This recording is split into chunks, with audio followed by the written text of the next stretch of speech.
সরকার যদি বিপ্লবের সাথে যদি পতন হয়, তাহলে কোনো না কোনো দেশে তাকে আশ্রয় দিতে হয়, আশ্রয় নিতে হয়। বাংলাদেশের পরে কিন্তু আর অনেক অনেক সরকার পতন হয়েছে, কিন্তু অন্য অন্য সরকার তাদেরকে রিসিভ করছে। এটা নিয়ম, এটা নিয়ম।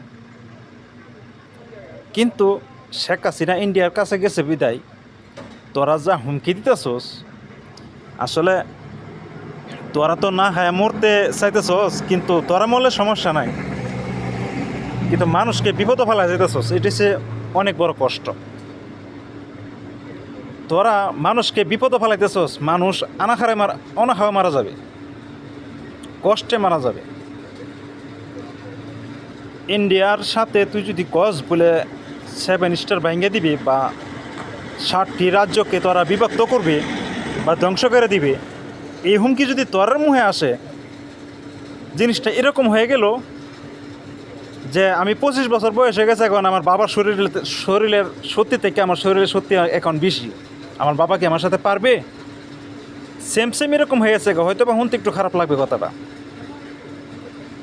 ইন্ডিয়ার একটা রাজ্যের সাথে বাংলাদেশ যাওয়ার কোনো সম্ভাবনা নাই, যাইতে পারবে না। আর এত বড় বড় হুমকি দিতেছস, তোরা তো থাকবি না, কিছুদিন পরে চলে যাবি, কিন্তু দেশটারে অধঃপতনে ফেলায় তোরা যাবি।